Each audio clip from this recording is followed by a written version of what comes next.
ఇవాటి రోజున ఇక్కడి భక్తులందరి యొక్క శ్రద్ధా కేంద్రంగా విరాజమానం అవుతున్నటువంటి ఈ సపరివార వెంకటేశ్వర స్వామి యొక్క దేవస్థానం ఏదైతే ఈ దక్షిణాంనాయ శృంగేరి శారదా పీఠం యొక్క పరిపాలితమైనటువంటి దేవస్థానంగా ఇక్కడ విరాజమానమై ఉన్నదో, ఈ పీఠం యొక్క దేవస్థానమైనటువంటి ఈ వెంకటేశ్వర స్వామి గుడికి ఇంతకుముందు మా గురువరేణ్యులు జగద్గురు శ్రీ శ్రీ భారతీ తీర్థ మహాస్వామి వారు విచ్చేసి అనుగ్రహించారు.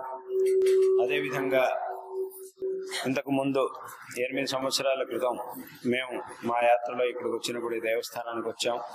మళ్ళీ ఇవాటి రోజున ఈ యాత్ర సందర్భంలో ఇక్కడికి రావడం అనేది జరిగింది.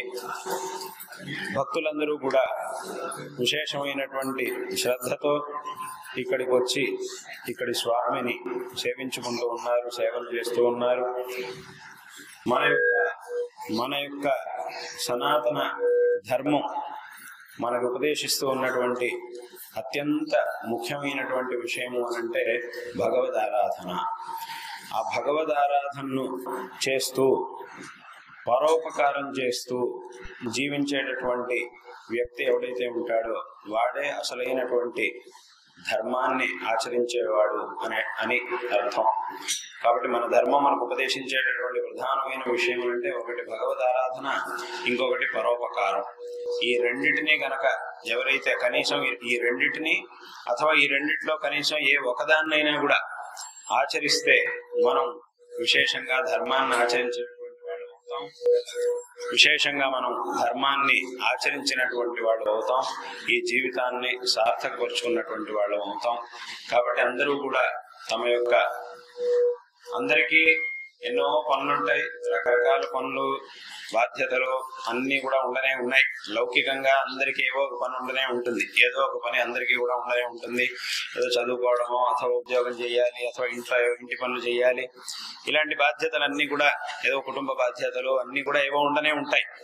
కానీ అవన్నీ కూడా అనివార్యములు కాబట్టి చేయవలసినటువంటి విషయాలు. కానీ ఈ భగవద్ ఆరాధన అనేది ఏదైతే ఉందో ఇది మన యొక్క జీవితాన్ని సార్థకపరుచుకోవడానికి కావలసినటువంటిది. అవన్నీ కూడా లౌకికంగా మనం చేసేటటువంటి పనులన్నీ కూడా కేవలం మన జీవితం సాగడానికి మాత్రమే చేసేటటువంటి పనులు. అవన్నీ ఎంత చేసినా కూడా చివరికి ఆ భగవద్ అనుగ్రహం అనేది ఏదైతే ఉందో దానివల్ల మాత్రమే మన యొక్క జీవితం అనేది సార్థకం అవుతుంది. అదేవిధంగా మనం చేసినటువంటి మంచి పనుల వల్ల ఏ పుణ్యాన్ని అయితే మనం పొందుతూ ఉన్నామో వాటి వల్ల దానివల్ల మాత్రమే మన యొక్క జీవితం అనేది సార్థకం అవుతుంది. కాబట్టి ఎన్ని పనులున్నా, ఏం బాధ్యతలున్నా, ఏమున్నా కూడా ఈ భగవద్ ఆరాధన చేయడం అనేటటువంటి విషయాన్ని ఎవ్వరూ కూడా మర్చిపోకూడదు. ప్రతిరోజు కూడా విశేషంగా భగవద్ ఆరాధన చేసి అంటే వాళ్ళకి సాధ్యమైనటువంటి మార్గంలో ఎన్నో మార్గాలను శాస్త్రంలో భగవద్ ఆరాధన కోసం చెప్పి ఉన్నారు. ఇక్కడ చెప్పినటువంటి మార్గాలన్నిటిలో ఏదైనా ఒక మార్గాన్ని వాళ్ళకి యోగ్యమైనటువంటి ఏదైనా ఒక మార్గాన్ని అందరూ కూడా అనుసరించి ఆ భగవద్ అనుగ్రహానికి పాత్రులు కావాలి. అంటే భగవంతుడి యొక్క మూర్తిని ఆరాధించడం, అదేవిధంగా భగవంతుడి చరిత్రను పఠించడం, భగవంతుడి పురాణం అంటే మహిమల్ని శక్తిని వర్ణించేటటువంటి పురాణాది పఠనం చేయడం, అథవా స్తోత్రముల్ని పఠించడం, అథవా హోమముని అగ్నిలో భగవంతుడిని నిర్దేశించి హవిస్సుని సమర్పించి శాస్త్రోక్తంగా ఆ విధంగా భగవంతుడిని ఆరాధించడం, అది కూడా ఒక విధమైనటువంటి భగవద్ ఆరాధన. అథవా స్తోత్రముల్ని పఠించడం, మంత్ర జపం చేయడం, ఇవన్నీ కూడా రకరకాల భగవద్ ఆరాధనలు. దేవస్థానానికి రావడం, భగవంతుడిని దర్శించడం, క్షేత్రాలకు వెళ్ళి భగవద్ దర్శనం చేయడం, ఇలా ఎన్నో మార్గాలను చెప్పారు. మనస్సులో భగవంతుడిని ధ్యానించడం, అది కూడా ఒక విధమైనటువంటి భగవద్ ఆరాధన. ఇవేమీ సాధ్యం కాకపోయినా కూడా కేవలం 2 అక్షరాలు రామానో కృష్ణానో శివానో భగవంతుడి యొక్క నామాన్ని ఉచ్చరించడం అనేది ఏదైతే ఉందో అదే. అంటే ఇవేవి సాధ్యపడవు అనేటటువంటి పరిస్థితిలో ఆ 2 అక్షరాలు ఉన్నటువంటి భగవన్ నామాన్ని ఉచ్చరించినా చాలు, తద్వారా భగవద్ ఆరాధన చేసిన వాళ్ళం అవుతాము అని శాస్త్రములు మనకు చూపిస్తున్నాయి. ఎందుకు ఇన్ని రకాల మార్గాల్ని చెప్పారు అనంటే, వీటిలో ఏదైనా ఒక మార్గాన్ని మాత్రం చెప్పేసి వదిలేస్తే అందరికీ దాన్ని ఆచరించడం అనేది సాధ్యం కాదు. అందరూ కూడా దేవస్థానంలో దేవుడి మూర్తి పూజ చేస్తేనే వాళ్ళకి భగవద్ అనుగ్రహం కలుగుతుంది, అథవా ఏదో పెద్ద పెద్ద హోమాలు చేస్తేనే భగవద్ అనుగ్రహం కలుగుతుంది అని ఒకే మార్గాన్ని కనుక పెడితే అది అందరి వల్ల సాధ్యం అయ్యేది కాదు. దానికి కావాల్సినటువంటి నియమాలు, నిష్ఠలు, నేర్చుకోవాల్సినటువంటి విషయాలు అవన్నీ కూడా అందరి వల్ల సాధ్యం కావు. కాబట్టి ఇన్ని రకాల మార్గాల్ని శాస్త్రంలో చెప్పారు. ఈ మార్గాలన్నింటిలో ఏదైనా ఒక మార్గాన్ని, మనకి వీలైనటువంటి ఒక మార్గాన్ని పెద్దల ద్వారా తెలుసుకొని తద్వారా ఆ మార్గాన్ని చక్కగా అనుసరించి భగవద్ ఆరాధన చేసి భగవద్ అనుగ్రహానికి పాత్రులు కావాలి అనేటటువంటి విషయాన్ని ఈ సందర్భంలో అందరికీ కూడా తెలియజేస్తూ ఉన్నాం. అదేవిధంగా దేవస్థానానికి వెళ్ళాలి. మనం ఎక్కడైతే ఉంటామో అక్కడ ఉన్నటువంటి భగవంతుడి యొక్క ఆలయం ఏదైతే ఉంటుందో అక్కడికి మనం ఎప్పుడు కూడా వెళ్తూ ఉండాలి. వెళ్ళి భగవద్ దర్శనం చెయ్యాలి, భగవద్ అనుగ్రహానికి పాత్రులు కావాలి. అదేవిధంగా మనము వెళ్ళాలి, మనతో పాటు మన పిల్లల్ని కూడా తీసుకెళ్ళాలి. మనం దేవస్థానానికి వెళ్తున్నప్పుడు మనం వెళ్ళాలి, పెద్దవాళ్ళు వెళ్ళాలి, వాళ్ళతో పాటు పిల్లల్ని కూడా తీసుకెళ్ళాలి. పిల్లల్ని తీసుకెళ్ళడం అంటే అందులోనే ఎలా తీసుకెళ్ళాలి, వాళ్ళకి దేవుడి యొక్క శ్లోకాలు అవన్నీ కూడా నేర్పించాలి. చిన్నపిల్లలకి చిన్న వయసు నుంచి భగవంతుడి యొక్క శ్లోకాలని, పరంపరగా వచ్చినటువంటి శ్లోకాలు ఏవైతే ఉన్నాయో, ప్రార్థనా శ్లోకాలు అవన్నీ ఉన్నాయి, వాటన్నిటిని కూడా చిన్నపిల్లలకి నేర్పించాలి. వాళ్ళని దేవస్థానానికి తీసుకురావాలి, దేవస్థానాన్ని చూపించాలి. ఈ సంస్కృతి, ఈ పరంపర అనేది ఏదైతే ఉందో దీన్ని మొత్తం వాళ్ళకి చక్కగా నేర్పించాలి చిన్నపిల్లలకి. అలా నేర్పించినప్పుడు ఏమవుతుంది అంటే ఆ భగవంతుడి యొక్క దృష్టి వాళ్ళ మీద ఉంటుంది, వాళ్ళకి ఆ భగవద్ దర్శనం కలుగుతుంది, తద్వారా జీవితంలో వాళ్ళు ఉన్నతమైనటువంటి స్థానానికి రావడానికి సాధ్యం అవుతుంది. కాబట్టి ఇలా మనము కూడా దేవస్థానానికి రావాలి. ఈ దేవస్థానం యొక్క గొప్పతనం ఏమిటి, ఆ భగవంతుడి యొక్క గొప్పతనం ఏమిటి, ఈ ధర్మం యొక్క గొప్పతనం ఏమిటి, ఈ పరంపర యొక్క గొప్పతనం ఏమిటి అనేటటువంటి విషయాల్ని మనం కూడా చక్కగా తెలుసుకోవాలి, మన పిల్లలు కూడా చక్కగా నేర్పించాలి. అదేవిధంగా ఇంకో విషయం ఏమిటంటే దేవస్థానానికి ఎప్పుడు వెళ్ళాలి మనం అనంటే ప్రతిరోజు వెళ్ళాలి దేవస్థానానికి. ఒకవేళ ప్రతిరోజు వెళ్ళడం కుదరలేదు, చాలా పనులు ఉన్నాయి, రోజు వెళ్ళడం అనేది కష్టం అనేటటువంటి పరిస్థితి కనుకుంటే ఒకరోజు వదిలి ఒకరోజైనా వెళ్ళాలి. రోజు విడిచి రోజైనా తప్పకుండా వెళ్ళాలి. లేదు రోజు విడిచి రోజు వెళ్ళేంత కూడా మాకు సమయం లేదు, చాలా పనులు ఉన్నాయి అనంటే అలాంటి పరిస్థితి ఏమన్నా ఉంటే కనీసం ఒక వారానికి 2 సార్లు అయినా దేవస్థానానికి వెళ్ళాలి. లేదు వారానికి 2 సార్లు వెళ్ళేంత సమయం కూడా మాకు లేదు, చాలా పనులు ఉన్నాయి, మా పనుల మీద తప్ప ఇంకెవరు చేసేవాళ్ళు లేరు, కాబట్టి ఆ పనులు చేయడంలోనే మాకున్న సమయం అంతా అయిపోతుంటుంది, కాబట్టి వారానికి 2 రోజులు వెళ్ళడం కూడా కష్టం అనేటటువంటి పరిస్థితి ఏమన్నా ఉంటే అప్పుడు వారంలో కనీసం ఒకసారైనా వెళ్ళాలి. లేదు వారంలో ఒకసారి కూడా వెళ్ళడానికి కష్టం అనేటటువంటి మాటలు మాత్రం ఎవరు అనడానికి వీల్లేదు. అంతవరకు మాత్రమే అవకాశం. అంటే ఆ భగవంతుడు మనల్ని అనుగ్రహించేటటువంటి భగవంతుడు ఎక్కడైతే ఉంటాడో ఆ భగవంతుడిని దర్శించడానికి ఒక వారం రోజుల కంటే ఎక్కువ సమయం అనేది తీసుకోవడానికి వీల్లేదు. ఎందుకంటే అన్ని పనులు ఎవరికి ఉండవు, అందరికీ పనులు ఉంటాయి, వాస్తవమే చాలా పనులు ఉంటాయి, అందరికీ కూడా పనులు ఉంటాయి. కానీ కనీసం వారానికి ఒక 10 నిమిషాలైనా కూడా దేవుణ్ణి దర్శించడానికి సమయం లేదు అనేంత పనులు మాత్రం సామాన్యంగా ప్రధానమంత్రికి కూడా అన్ని పనులు ఉండవు, అందరికీ పనులు ఉంటాయి కానీ ఇన్ని పనులు ఎవరికి కూడా ఉండవు. కాబట్టి కనీసం వారానికి ఒకసారైనా మనం తప్పకుండా దేవస్థానానికి వెళ్ళాలి, భగవంతుడిని దర్శించాలి. మన వల్ల ఏ సేవ అవుతుందో దాన్ని మనం సమర్పిస్తే తద్వారా భగవంతుడు మనల్ని అనుగ్రహిస్తాడు. ఎందుకంటే భగవంతుడు మన నుంచి అత్యంత భక్తి పూర్వకమైనటువంటి ఏ సేవనైనా కూడా భగవంతుడు స్వీకరిస్తాడు. ఇక్కడ మనం భగవంతుడి సేవను చేసేటప్పుడు ఎప్పుడు కూడా ఇంకొకళ్ళతో పోల్చుకోకూడదు, అంటే పోల్చుకోవడానికి వీల్లేదు. ఎవరి శక్తి వాడికి ఉంటుంది, ఎవరి శక్తి వాళ్ళకు ఉంటుంది, వాళ్ళ శక్తికి తగినట్టుగా వాళ్ళు ఏం చేసినా కూడా భగవంతుడు దాన్ని స్వీకరిస్తాడు, తప్పకుండా వాళ్ళకు తగినటువంటి ఫలాన్ని భగవంతుడు ఇస్తాడు అనేటటువంటి విషయంలో ఏమాత్రం సందేహం లేదు. అందుకే స్వయంగా భగవద్గీతలో కృష్ణ పరమాత్మ చెప్పినటువంటి మాట పత్రం పుష్పం ఫలంతోయం యువమే భక్త్యా ప్రయచ్చది తదహం భక్తి పకృతం అశ్నామి ప్రయతాత్మనః అని చెప్పాడు. కాబట్టి ఏదైనా నువ్వు సమర్పిస్తే దాన్ని నేను స్వీకరిస్తాను, నీ శక్తికి తగినట్టుగా నువ్వు ఏమి సమర్పించినా కూడా దాన్ని నేను స్వీకరిస్తాను అని అక్కడ భగవంతుడు చెప్పి ఉన్నాడు. కాబట్టి ఈ విధంగా ఆ భగవద్ ఆరాధన చెయ్యాలి. అదేవిధంగా సాధ్యమైనంత ఇంకొకరు ఉపకారం చేస్తూ ఈ జీవితాన్ని సాగించాలి, జీవితాన్ని సార్థకపరచుకోవాలి అనేటటువంటి విషయాన్నే మన యొక్క సనాతన ధర్మ ఉద్ధారకులైనటువంటి జగద్గురు శ్రీ ఆదిశంకర భగవత్పాదాచార్యులు వారు చెప్పి ఉన్నారు. వారి యొక్క ఆ భజగోవింద స్తోత్రం, వారు రచించినటువంటి భజగోవింద స్తోత్రంలో ఒక శ్లోకం ఉంది. ఏమిటి అనంటే గేయం గీతా నామ సహస్రం ధ్యేయం శ్రీపతి రూపమజస్రం నేయం సజ్జన సంగే చిత్తం ధ్యేయం దీన జనాయచ విత్తం అని ఒక శ్లోకం. ఈ శ్లోకంలో మొదటి భాగం రెండో భాగం అని రెండు భాగాలు ఉన్నాయి. మామూలుగా అన్ని శ్లోకాల్లోనూ ఒక భాగం మొదటి భాగం రెండో భాగం అని రెండు ఉంటాయి. దాన్నే సంస్కృతంలో పూర్వార్ధం ఉత్తరార్ధం అని అంటారు. మొదటి సగభాగం రెండో సగభాగం అని అంటారు దీన్ని. అదేవిధంగా ఇక్కడ ఈ శ్లోకంలో మొదటి సగభాగం ఏదైతే ఉందో దాంట్లో ఆ భగవదారాధన గురించి శంకరాచార్యులు వారు చెప్పారు. అంటే ఏమిటి? గేయం గీత నామ సహస్రం ధ్యేయం శ్రీపతి రూపం అజస్రం అని. అంటే ఆ భగవద్గీతను మొట్టమొదట అసలు భగవంతుడి యొక్క తత్వం ఏమిటి, భగవంతుడి యొక్క స్వభావం ఏమిటి, ఒక భగవద్భక్తుడిగా ఉండాలి అంటే ఎలాంటి గుణాలని మనం పొంది ఉండాలి, ఏ విధంగా భగవంతుడిని ఆరాధించాలి, భగవంతుడు భక్తుడి నుంచి ఏం భక్తుడిలో ఏమి చూస్తాడు, అదే విధంగా మనం భగవంతుడి నుంచి ఏం ప్రార్థించాలి, ఈ విషయాలన్నిటినీ కూడా ఎవరో చెప్పడం కాదు, స్వయంగా భగవంతుడే భగవద్గీతలో చెప్పాడు. కాబట్టి అది భగవద్గీత గ్రంథం యొక్క గొప్పతనం. వేరే ఎవరో చెప్పడం అనేది వేరే విషయం, కానీ స్వయంగా భగవంతుడే తన గురించి ఆ భగవద్గీతలో సంపూర్ణంగా చెప్పి ఉన్నాడు. కాబట్టి శంకరాచార్యులు వారు ఏం చెప్పారు అంటే మొట్టమొదట అసలు ఆ భగవంతుడిని ఆరాధించాలి, ఆ భగవంతుడిని ఆరాధించడం కంటే ముందు ఆ భగవంతుడి యొక్క స్వభావం ఏమిటి, ఆయన ఏం చెప్పాడు అనేటటువంటి విషయాన్ని తెలుసుకోవాలి అని అంటే ఆ భగవద్గీతను పఠించాలి అని చెప్పారు. తర్వాత నామ సహస్రం, నామాల్ని పఠించడం, అది సహస్రనామైనా ఏదైనా కూడా నామాన్ని భగవన్నామాన్ని పఠించాలి, జపించాలి అనేటటువంటి. ఎందుకంటే ఈ భగవన్ నామ జపం అనేది ఏదైతే ఉందో ఇది అందరికీ కూడా సాధ్యమయ్యేటటువంటి ఒక భగవద్ ఆరాధన. ఇందాక చెప్పినట్టుగా ఏదో హోమాలు అవి ఇవి అని అంటే అది అందరికీ సాధ్యం కావు, కానీ భగవంతుడి నామాన్ని పఠించడం జపించడం అనేది అది అందరి వల్ల సాధ్యం అవుతుంది. అందరికీ సాధ్యమైనటువంటి ఒక మార్గం అది. కాబట్టి ఆ మార్గాన్నే శంకరాచార్యులు వారు ఇక్కడ చెప్పారు.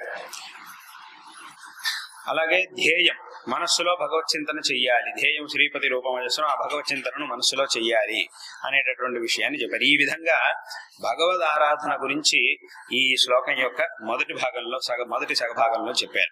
ఇంకా రెండో భాగంలో ఏం చెప్పారు అని అంటే నేయం సజ్జన సంగే చిత్తం దేయం దీన జనాయచ విత్తం అని అన్నారు. అంటే దీని అర్థం ఏమిటి? సజ్జనులలాగా, అంటే ఇందాక చెప్పినట్టుగా సత్పురుషుల్లాగా జీవించాలి. సత్పురుషుల్లాగా జీవించడం అంటే దాని అర్థం ఏమిటి? పరోపకారం, అయినంత వరకు పరోపకారం చేస్తాం. ఆ ఉపకారం అనేది రకరకాలుగా ఉంటుంది. అదే ఉపకారం అనగానే ఏదో డబ్బులు ఇవ్వడం అని మాత్రమే అర్థం కాదు. అదేదో డబ్బులు ఇస్తేనే అది ఉపకారం, కాబట్టి అది ఉన్నవాడు మాత్రమే ఉపకారం చేయగలుగుతాడు, వేరే ఎవరు ఉపకారం చేయలేరు అని అనుకుంటే అది మాత్రం తప్పు. ఎందుకంటే ఉపకారం అనేది రకరకాలుగా ఉంటుంది. ఎప్పుడు ఎవరికి ఏం కావాలో అది మన వల్ల సాధ్యం అవుతుందనంటే మనం దాన్ని చేయడమే ఉపకారం. కొన్నిసార్లు ఏమి చేయక్కర్లా, ఒక్క మాట నోటి నుంచి ఒక్క మాట చెప్తే చాలు, అదే చాలా పెద్ద ఉపకారం అవుతుంది. ఇంకోటి నువ్వేమి చేయక్కర్లేదు, ఏం ఖర్చు పెట్టాల్సిన పని లేదు, ఏమి పెద్ద పెద్ద పనులు చేయాల్సిన పని లేదు, ఏమీ లేదు, ఒక్క మాట చెప్పేస్తే చాలు. తద్వారా వాడికి చాలా ఉపయోగపడుతుంది. ఆ ఒక్క మాటే ఇంకొకరికి ఎంతో ఉపయోగపడుతుంది, జీవితానికే చాలా ఉపయోగపడుతుంది. కాబట్టి ఎప్పుడు దేనివల్ల ఎవరికి ఏం ఉపకారం జరుగుతుంది అనేది ఎవరు కూడా చెప్పలేరు. కానీ దేనివల్ల ఎప్పుడు ఎవరికి ఏ ఉపకారం జరుగుతుందో దాన్ని మనం చేసాము అని అంటే మనం పరోపకారం చేసినట్టు అవుతుంది. కాబట్టి దీన్నే ఇక్కడ శంకరాచార్యులు వారు చెప్పారు. ఇక్కడ పరోపకారం అనేది చెయ్యాలి. పరోపకారం అంటే సత్పురుషుల్లాగా చెయ్యాలి. అప్పుడు మొట్టమొదటి సత్పురుషుల్లాగా చెయ్యాలి అని అంటే మనం సత్పురుషులాగా మారాలి. మనం సత్పురుషుల్లాగా మారాలి అని అంటే దానికి ఏం చేయాలంటే నేయం సజ్జన సంగే చిత్తం, మొదట సత్పురుషుల సహవాసం చెయ్యాలి. సజ్జన సహవాసం అనేది మొదట చెయ్యాలి. చేస్తే అప్పుడు సత్పురుషుల్లో ఉండేటటువంటి గుణాలు మనలోకి వస్తాయి. అప్పుడు మనం కూడా వాళ్ళలాగా ఈ పరోపకారం చేస్తూ జీవించగలుగుతాము. కాబట్టి ఆ మొదటి భాగంలోనేమో భగవదారాధన గురించి చెప్పారు, రెండో భాగంలోనేమో పరోపకారం గురించి చెప్పారు. సరిగ్గా శంకరాచార్యులు వారు చెప్పినటువంటి ఈ ఒక్క శ్లోకాన్ని కనుక జీవితంలో మనం ఆచరణలోకి తీసుకొస్తే తద్వారా ఈ మనుష్య జన్మ అనేది తప్పకుండా సార్థకం అవుతుంది అనేటటువంటి విషయంలో ఏమాత్రం సందేహం, ఆ భగవంతుడి యొక్క పరిపూర్ణమైనటువంటి అనుగ్రహం మనకి లభిస్తుంది అనేటటువంటి విషయంలో ఏమాత్రం సందేహం లేదు. కాబట్టి అందరూ కూడా విశేషంగా ఆ భగవదారాధన చేసి ఈ ధర్మం యొక్క, ఈ పరంపర యొక్క గొప్పతనాన్ని అందరూ కూడా చక్కగా తెలుసుకోవాలి. దీని యొక్క మహత్వాన్ని, ఈ పరంపర యొక్క గొప్పతనాన్ని అందరూ కూడా స్పష్టంగా తెలుసుకోవాలి. ఎందుకు స్పష్టంగా తెలుసుకోవాలి అంటే చాలా మందికి తెలుసు, ఈ పరంపర గురించి తెలుసు, ఈ ధర్మం యొక్క గొప్పతనం గురించి చాలా మందికి అందరికీ తెలిసే ఉంది. కానీ ఇప్పుడున్నటువంటి జ్ఞానం సరిపోదు, అంటే అంత దృఢంగా లేదు. అందరికీ జ్ఞానం ఉంది, ఈ మన యొక్క ఈ సనాతన ధర్మ పరంపర గురించి అందరికీ కూడా జ్ఞానం ఉన్నా కూడా ఆ జ్ఞానం సరిపోదు. ఎందుకంటే ఉన్నటువంటి జ్ఞానాన్ని ఎవరైనా రావచ్చు, ఉన్నటువంటి ఆ జ్ఞానాన్ని పోయేట్టుగా చేసి భ్రమ కలిగించేట్టుగా ఎవరైనా చేయడానికి అవకాశం ఉన్నది. అంటే ఇప్పుడు ఉన్నటువంటి జ్ఞానం ఎలా ఉందంటే దుర్బలంగా ఉంది. ఆ జ్ఞానం దుర్బలంగా ఉంది కాబట్టి ఎవ్వరు దీని గురించి విరుద్ధంగా ఏం మాట్లాడినా కూడా వాడు మాట్లాడుతున్నదే సరేమో, మనదే సరిగ్గా లేదేమో అని అనిపిస్తూ ఉంటుంది. ఒక్కోసారి చాలా మందికి అలా అనిపిస్తూ ఉంటుంది. ఓహో ఇదంతా ఇలా ఉందంటే మరి వీడేమిటో ఇలా మాట్లాడుతున్నాడు కాబట్టి వాడు చెప్పిందే నిజమేమో, ఇదే సరిగ్గా లేదేమో అని అనిపిస్తూ ఉంటుంది. ఎందుకు అలా అనిపిస్తోంది అంటే జ్ఞానం ఉన్నా కూడా అదంత దృఢంగా లేదు కాబట్టి. ఉన్నటువంటి జ్ఞానం గనక చక్కగా దృఢంగా ఉంది అని అంటే అప్పుడు ఒకటి కాదు, ఇద్దరు కాదు, 100 మంది కాదు, 1000 మంది రకరకాలుగా ఎన్ని రకాలుగా చెప్పినా కూడా మన బుద్ధి కించిత్తు విచలితం అవదు, ఎప్పుడూ కూడా దృఢంగా ఉంటుంది. కాబట్టి అటువంటి ఒక దార్ఢ్యాన్ని బుద్ధికి సంపాదించుకోవాలి. ఈ ధర్మాన్ని చక్కగా ఇంకా విశేషంగా ఆచరించి కృతార్థులు కావాలి అనేటటువంటి విషయాన్ని ఈ సందర్భంలో అందరికీ కూడా తెలియజేస్తూ, మీ అందరికీ కూడా నారాయణ స్మరణ పూర్వకంగా ఆశీర్వాదాలను తెలియజేస్తూ ఉన్నాం. శారదా చంద్రమౌళీశ్వరుల యొక్క, అదేవిధంగా ఈ దక్షిణాంనాయ శృంగేరి శారదా పీఠం యొక్క ప్రస్తుత పీఠాధిపతులు, మా గురువరేణ్యులు 36వ పీఠాధిపతులు జగద్గురు శ్రీ శ్రీ భారతీ తీర్థ మహాస్వామి వారి యొక్క పరిపూర్ణమైనటువంటి అనుగ్రహం మీ అందరి యందు సదాకాలం ఉండుగాక. తద్వారా అందరికీ కూడా సకల శ్రేయస్సులు లభించుగాక అని ఈ సందర్భంలో మా యొక్క ఆశీర్వాదాలని తెలియజేస్తూ, ఈ సందర్భంలో మహావిష్ణు గారు, ఆయనతో పాటు ఉన్నటువంటి సమస్త భక్తులు, ఈ దేవస్థానం యొక్క అభివృద్ధిలో, దీని యొక్క నిర్వహణలో విశేషంగా శ్రమిస్తూ ఉన్నటువంటి సమస్త భక్తులు అందరికీ కూడా మా యొక్క ఆశీర్వాదాన్ని తెలియజేస్తున్నాం. ఇక్కడ విశేషంగా ఈ దేవస్థానానికి వస్తూ భగవత్ సేవను చేస్తూ ఉన్నటువంటి భక్తులందరికీ కూడా మా యొక్క ఆశీర్వాదాన్ని తెలియజేస్తూ ఉన్నాం. అదేవిధంగా ఇక్కడ భగవత్ సన్నిధిలో సేవను చేస్తూ ఉన్నటువంటి అర్చకులకి అందరికీ కూడా మా యొక్క నారాయణ స్మరణ పూర్వకమైనటువంటి ఆశీర్వాదాలని విశేషంగా తెలియజేస్తూ ఉన్నాం. ఇక్కడ అంతా కూడా విశేషంగా ఇదే రకంగా ఆ దేవస్థానం ఉన్నప్పుడు దాని యొక్క పవిత్రత, దాని యొక్క సంప్రదాయం, అవన్నీ కూడా ఏవైతే ఉన్నాయో వాట్ల ప్రకారం అన్ని కూడా ఇప్పుడు ఇక్కడ జరుగుతూ ఉండాలి. ఆ సంప్రదాయానుసారంగా అంతా కూడా చక్కగా జరుగుతూ ఉండాలి. వచ్చేటటువంటి భక్తులు కూడా ఇక్కడికి వచ్చినప్పుడు విశేషంగా సంపూర్ణమైనటువంటి దృష్టిని భగవంతుడి మీద పెట్టి దేవస్థానం యొక్క నియమాలు, ఇక్కడి పవిత్రత, వీటన్నిటినీ కూడా కాపాడుతూ, వీటన్నిటినీ కూడా కట్టుబడి భక్తులందరూ కూడా ఇక్కడికి వచ్చి భగవత్ సేవను చేయాలి అనేటటువంటి విషయాన్ని కూడా ఈ సందర్భంలో తెలియజేస్తున్నాం. ఎందుకంటే ఈ సంప్రదాయం, ఆచారం అనేది ఏదైతే ఉందో, ఇక్కడ ఉన్నటువంటి నియమాలు అనేవి ఏవైతే ఉన్నాయో అవి ఎంత బాగా పాలింపబడతాయో, ఎంత పరిశుద్ధతతో మనం ఉంటామో దేవస్థానంలో భగవత్ సాన్నిధ్యం కూడా అంత చక్కగా ఉంటుంది, అంత చక్కగా జాగృతం అవుతుంది. ఎందుకంటే భగవంతుడు ఎప్పుడు కూడా ఒకే రకంగా ఉంటాడు. ఆయన నిర్వికారుడు, ఏ విధమైనటువంటి వికారము భగవంతుడికి ఉండదు. భగవంతుడు ఎప్పుడు కూడా ఒకే రకంగా ఉంటాడు. కానీ మనము ఆ భగవంతుడి మీద ఎంత శ్రద్ధతో ఉంటామో అంత ఫలితాన్ని మనం పొందగలుగుతాం. కాబట్టి ఒక దేవస్థానాన్ని అభివృద్ధి పరచడం అథవా ఒక దేవస్థానాన్ని చక్కగా కాపాడుకోవడం అంటే దాని అర్థం ఏమిటి అనంటే, మనం దేవస్థానం మీద శ్రద్ధని ఎక్కువగా చూపించాలి. మన మనసులో శ్రద్ధని పెంచుకోవాలి.